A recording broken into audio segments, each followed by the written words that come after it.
Bismillahirrahmanirrahim. Assalamu alaikum, everybody. I hope you all are doing well. This is Fouzia Hamid from Meekin House School System, North Nasmabad, Middle Campus, Karachi, Pakistan. It is an honor for me to be a part of this professional development session, and I would love to share my learning experience regarding assessment. First of all, I would like to extend my wholehearted gratitude to Nurul Huda Foundation for sharing this opportunity with teachers and educators. I just want to introduce myself briefly before I take a start.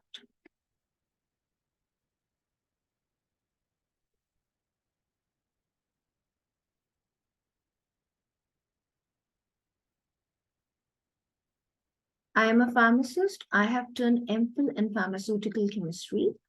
I have worked in national and multinational pharmaceutical industries. Over there, I have worked as a quality assurance officer, and I've also worked there as a quality control analyst. Right, I always love to research, and my research papers are also published internationally, Alhamdulillah.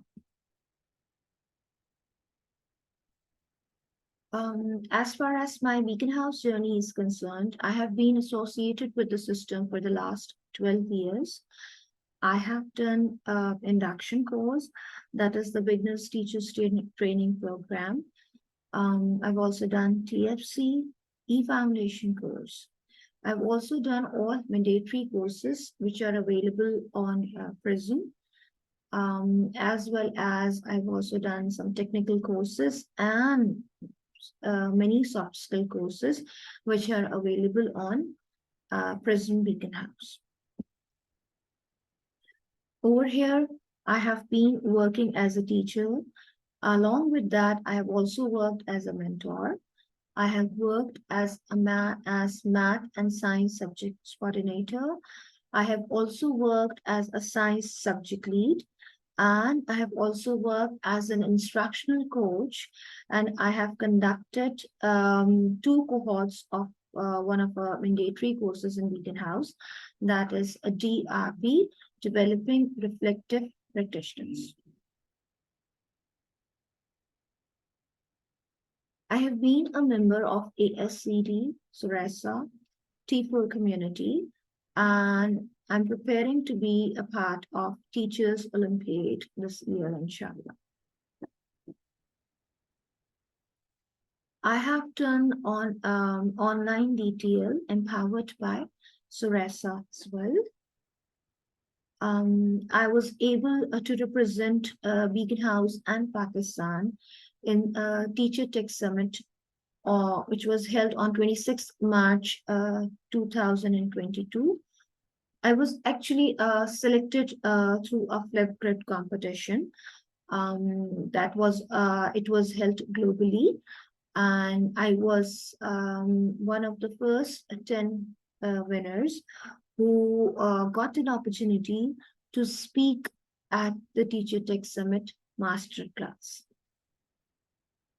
So there are some glimpses from my session. This was the video, and then there were opportunities to get the certificates as well. And after the video, me along with other teachers from different countries were interviewed, and that interview was live streamed on social media. It was there on Facebook, it was there on YouTube, it was also there on Twitter and on LinkedIn as well, right? So it was a wonderful opportunity for me, for my professional development, I would say.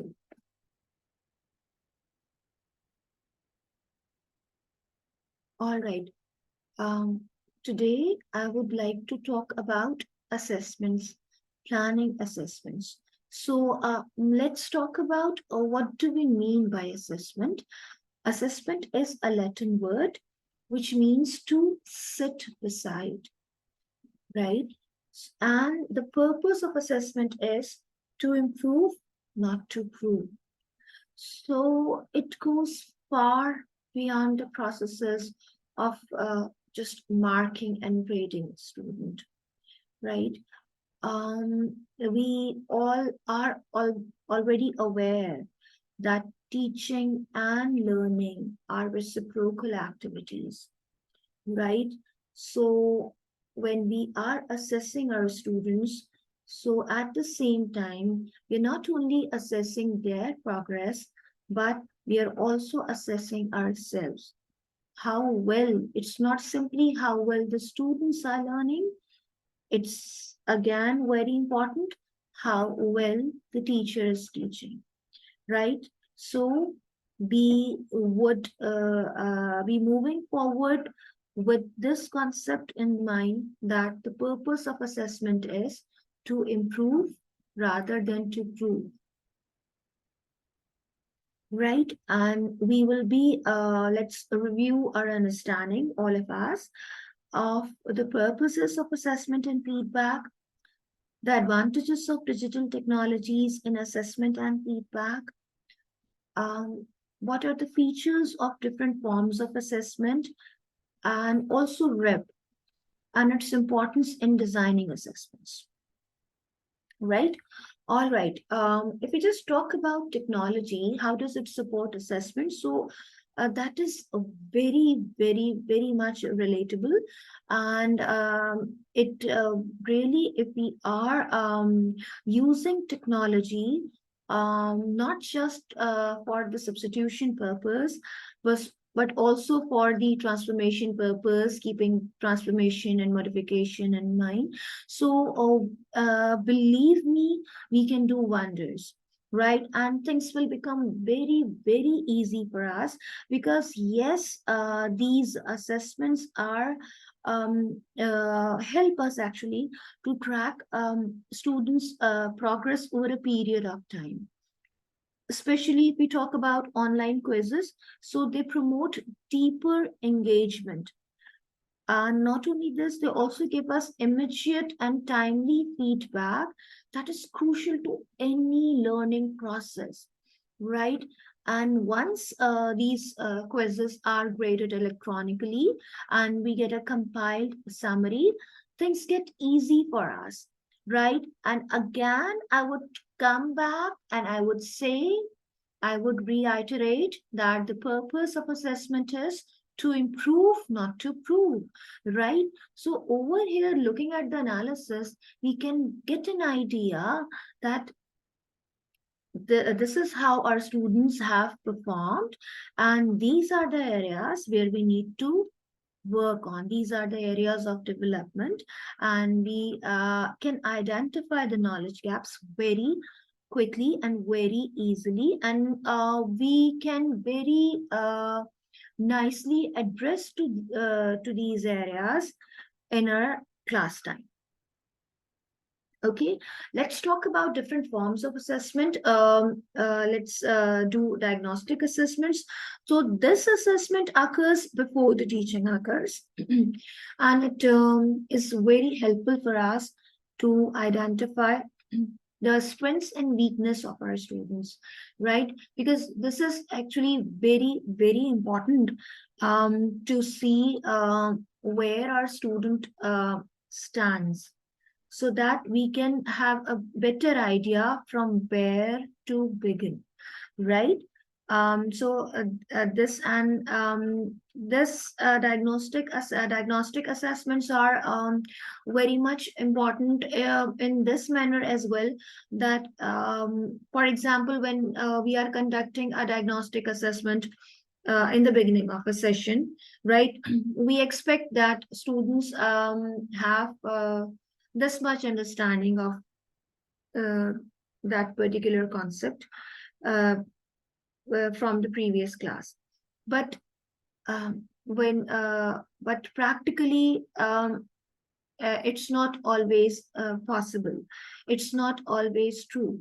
At times, there are students are not there, are not producing those desirable results. And at times, this also happens that we have many new admissions in the class. So for them also, we need to take a start from a beginner level, and then we may build on, right? But yes, there are strategies. There are always some strategies through which we can reinforce. We can always research. We can always explore how can we make things um, easier for us, in a sense that our class time and the time which is being allocated for the completion of that particular syllabus is not affected uh, very much, right? And we very smartly deal with those knowledge gaps. And but yes, if there is a need, we need to be there, and we those areas should be catered very technically, very critically, so that they are ready for the new concept to grasp. Secondly, formative assessment, something very, very important.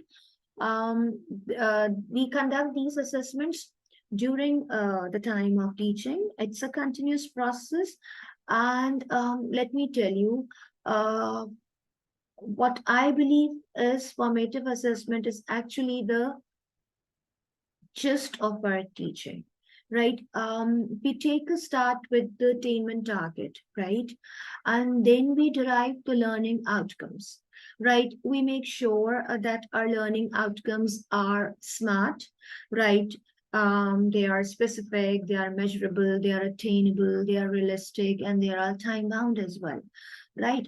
Once we have designed it very smartly, then we have to design the teacher's activities in a way that there has to be a proper starter of the lesson.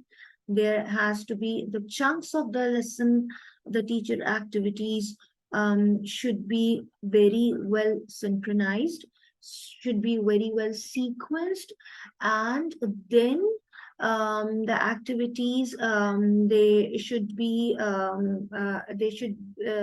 there should be a lot of active learning strategies over there, right? And we have to be very much capable to use those strategies in order to meet the learning outcome of our plan.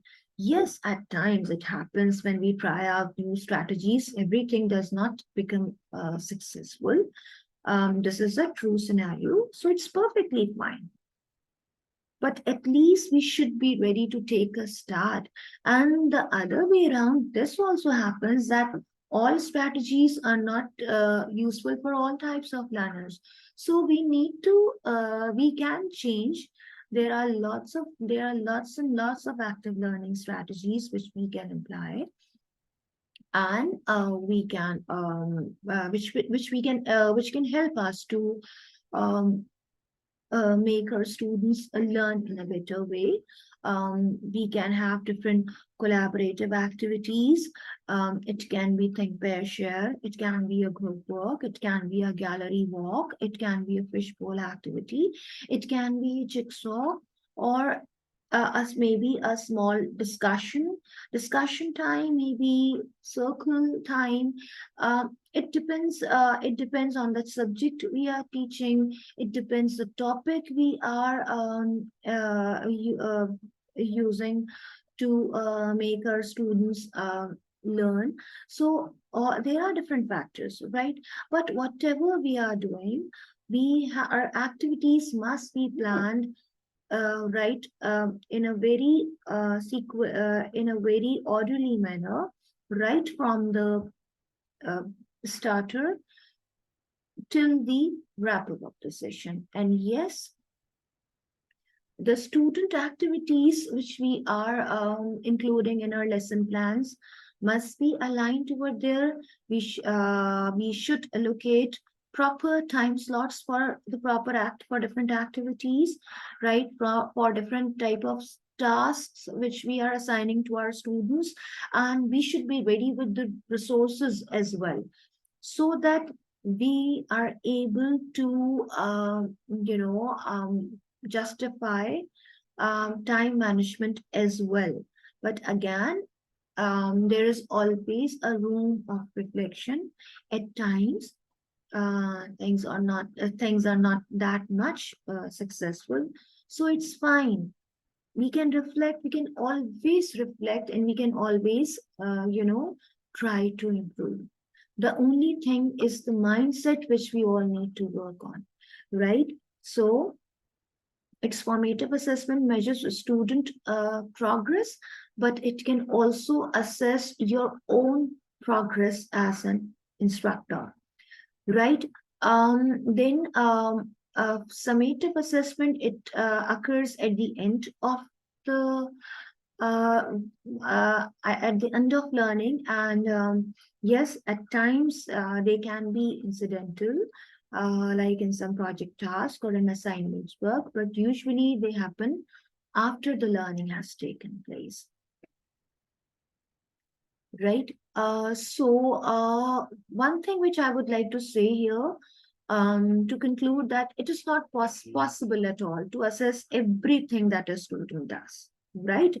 We need to plan very, very, very smartly with due responsibility. And because if we are doing it in the justified manner, only then we are able to plan the assessments also. And e- Only then the assessments would meet the maximum effectiveness, I would say. Whether it be any type of assessment, whether it is formative, diagnostic, or summative, right? And it's perfectly up to us when to assess students, how to assess students, right? So this is something we should take the ownership here and do the needful, right? Um, I hope you are able to learn and to reiterate about different forms of assessment. Over here, I would just like to share one of the memory of a training session, right? We asked our teachers to write a paragraph of 500 words, and that 500 words, the topic was World War One, and they were supposed to write the paragraph in just 7 minutes, right? So when I gave this instruction, some of the teachers said that it would not be possible for them to write on this topic. Some said that it would not be possible to write 500 to use 500 words. Some of them said that time allocation was really insufficient. So there were different views at that time after I instructed them to do that. So you know what I did at that time? I firmly asked them, you have to do it. This is your assigned task, and you need to do the needful. And those innocent teachers took a start of writing down this paragraph, right? I just displayed this question on the multimedia screen. And not only this, I also switched on the timer, right? And I kept invigilating them along with my co-trainers. And I not only this, I kept on saying, okay, now 6 minutes left. Now only 5 minutes are left. Okay, 4 minutes to go, 3 minutes to go, 2 minutes to go. Now the last minute is there. Okay, few seconds, and then timer. Throughout the assessment, throughout the time they were writing down, they were trying to write down that paragraph. I gave them a tough time, I would say, right? And still, it was not enough. After that, I asked them to exchange um, their work with other teachers, right? And I asked them to start checking it, start marking that paragraph out of 20, right? Now, that was another shock for them. They, although they did, they asked, okay, if we have to mark it out of 20, what is the marking criteria? So I just said, it's perfectly up to you. Whatever you feel appropriate, you may do that, and do it very quickly, because we need to take a start of the next activity, right? Somehow they pretended they were pretended that they managed the situations, and those innocent teachers, they even did that, right? All right. Okay, after that activity, what I did, I just asked them to reflect on the experience, and I just displayed this question: what was wrong with this test, or what did they feel about this test experience, right? The moment I showed this question on the screen, they started responding. And because actually, those were the teachers, they were from different levels. They were from pre-primary, they were from primaries as well, they were from classes 6s and 7s as well. So they were teaching different subjects as well. So mm, it was not at all possible for them, right? So obviously you people can also, if you just walk in their shoes and empathize, you can very well imagine what could be, you can very well gauge what were their responses at that time. At that time, I just told them the purpose of that conducting that activity, and it was simply to make them realize how a student feels when an assessment is given to him, right? How it is like, and what impact an assessment has on the student's mind, right? Over here, I just want you to close your eyes for a moment, right?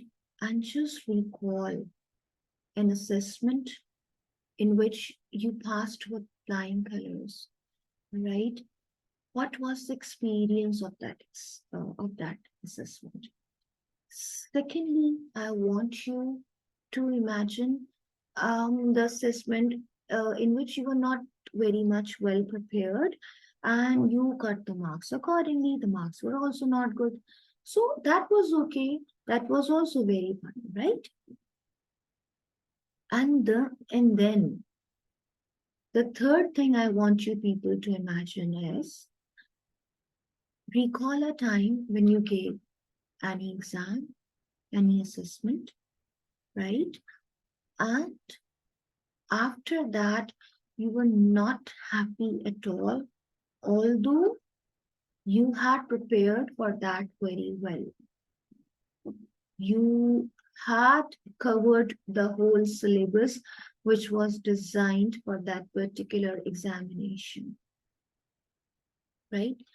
And when the assessment paper came in front of you, there were many questions which were out of syllabus, right? Maybe this is the reason which for the negative impact, or maybe the time allocation was not proper, right? The paper was very lengthy, and you were not given sufficient time to complete your answers, even though you knew the answers, but you were not able to complete that, right?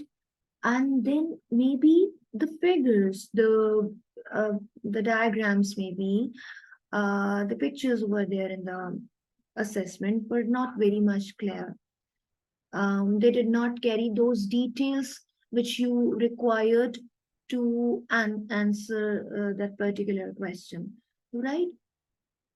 So all these things, or maybe that assessment paper is only designed for our the what would we say, a very hyperactive students, very good students only, right? Above average students, which we say, right? So it was designed only for those. So what impact do you think would be there on the student mind? Especially if you empathize a student, an average student, or a below average student, right? He tried his best, he tried his level best to prepare, right? So at least your assessment paper mm, should have included a chunk of some lots as well, right? And this is how we design our assessment. We have to design our assessment, design the questions from lots to parts, from lower order thinking questions to higher order thinking questions. But if it is not like that, then it really becomes tough. It is completely impractical as well, right? So this is what, and in order to avoid this, we must include RIP in our assessment, right? So what do we mean by RIP? RIP is in RIP, V stands for validity, R stands for reliability, I stands for impact, and P stands for practicality, right? I have also added the link, the resources from where I have, gathered this knowledge, right? So you are more than welcome to explore these and, explore it yourself and um, learn it yourself as well, right? You will get to learn many new things when you are going to explore these beautiful pieces of writing. All right, okay. So if you just need to understand validity, it's simply, let me give you a very simple example. You have to assess an English comprehension passage, right? And the question is related to a mathematical word problem. So do you think it is valid? Not at all. It is completely invalid that you are assessing a student's math skills or in the English comprehension passage, right? So it should measure what it is supposed to measure only, right? Secondly, what do we mean by reliability? Reliability means if the same assessment paper is being checked by two different teachers, the marks they are giving to the student are almost same, are very much close. Your marking criteria should be designed in such a manner that teachers are bound to give the marks within according to that marking criteria only, right? And maybe it can be understood in this manner as well, that the paper which is attempted by a student at one time, right? If you have taught that lesson religiously, if you have taught that lesson the way it was expected to be, so you it is going to have a long lasting effect, an everlasting effect on students' mind. It would not remain short term anymore. So even if you're assessing the same concept after a week or maybe after a month, he's going to give you the same result. So that is the reliability of the assessment, right? I hope things are making sense, my dear viewers. Right. As far as impact is concerned, we have already talked about the positive and negative influence an assessment could have on the student mind, right? So, yes, because the influence of test on teaching and learning is called washback effect, right? And the effect this has on the learners and learning is referred to as impact, right? So, and this is really important, and I hope I tried to make you visualize the situations what our teachers felt during that activity of a training session, right? And then practicality, again, practicality is something very important. The time allocation, right? The instructions should be very much clear, right? And that assessment paper, uh, which you are designing, it should be student friendly as well as teacher friendly, right? Students should be able to grasp the instructions, right? There should not be any confusion in comprehending the instruction over there, right? They should clear instruction must have been there, and secondly, it should be teacher friendly as well, right? And teacher should be able to check it in a very um, um, in an appropriate manner, I would say, not very, if not even very quickly, but the marks are given on one side, the marks allocation is very much proper, the distribution of marks is completely justified, so that teachers are able to mark the students in a proper manner without getting themselves too much indulged into checking just one assessment paper, right? So it has to be both student friendly as well as teacher friendly, right? So I would simply consolidate that assessment,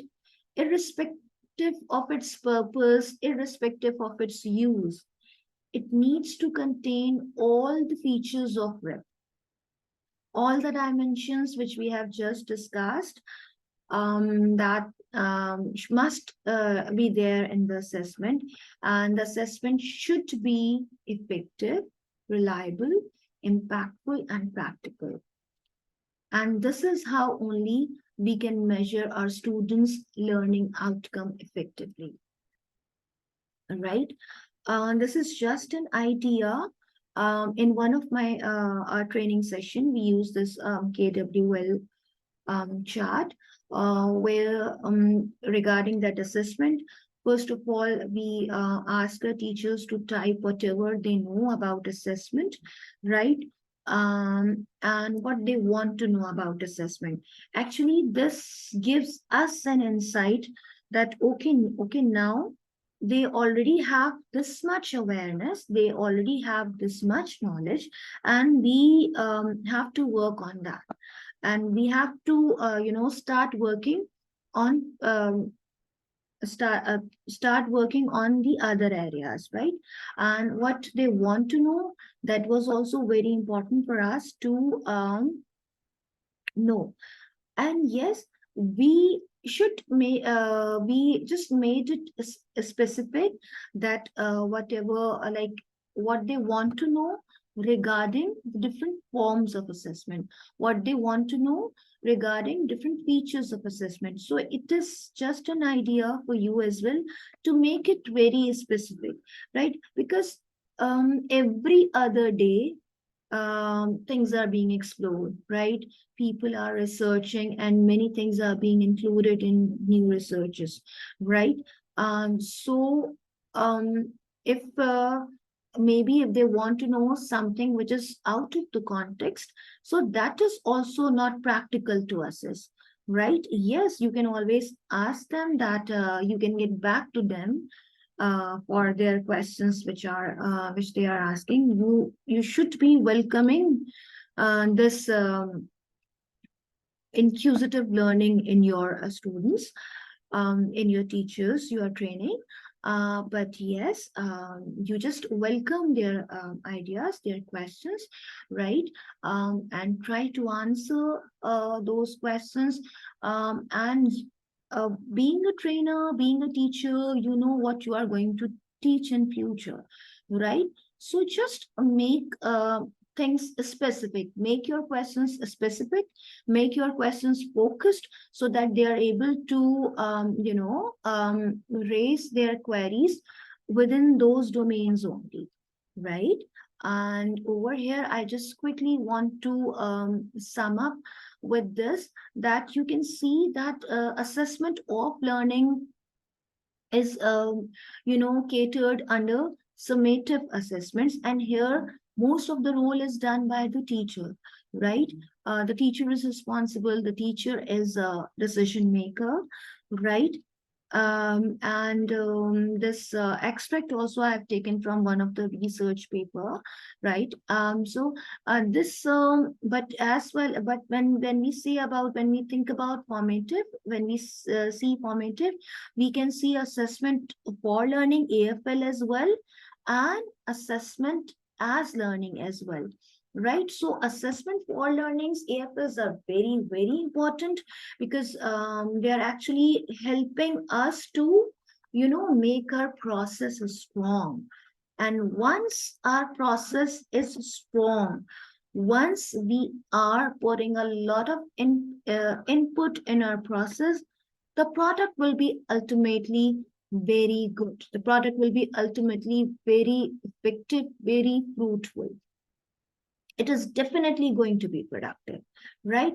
So not only this assessment for learning, but assessment as learning is again a way forward, right? When you make your learners peer assess each other, right? When they try to start learn on their own, you know, things become even easier for you. Students are responsible now. Students become the decision makers now, right? And it will create a student learning environment in your classroom, right? And it is going to, ease your task as well. It is going to facilitate you only in the end, but only when, if you are actually designing them the way they are expected, right? And I would simply suggest you people, and it's been my experience as well, that even for summative assessment, you just take the suggestion from your students, ask them to write questions for you on the sticky notes, and you keep it to and you just review the questions, right? Because uh, the young learners which you people are teaching, they are very, very smarter than us, mashallah, right? So they will really help you out in designing a very effective um, assessment paper, which will be including all the elements which are really desired to be there in the assessment paper, which will be including lots to hots, which will be including all the features of rep, and which will really help your students to progress better, right?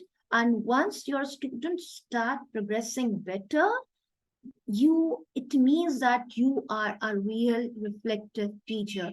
You are a real teacher over there, because believe me or not, you people are the masters in your classroom. You people are the leaders in your classroom. If you see from the perspective of your students, if you see yourself with the eyes of your students, you can visualize yourself at a very high position. But for that, you need to work on. You need to earn that, right? So start exploring things, start being reflective, right? And the learning is always a never ending journey. So just be a part of it throughout, right? And as we have been incorporating the assessment or for as learning interrelationship in the creation of our significant learning environments. And we give learners choice, ownership, and voice through authentic learning, right? So things, you are going to do wonders then. In fact, they are going to do wonders for you, and you will feel proud of your learners in that way, right? And you are going to feel that inner satisfaction that yes, you were able to teach them something which was really was which was actually which was there in your mind while you were planning that lesson, right? The entire shift is actually the entire shift toward the learner's mindset. It includes a shift towards assessment as learning, and these speedy opportunities are a few examples of how we have been supporting and exploring how to help our learners become self-directed or autodidactic, right? Autodidactic. So this is something very, very important. With this thought, I would like to say thank you to all. Thank you so much for your valuable time. I hope you take away something out of it. Allah Hafiz, Fi Aman Allah.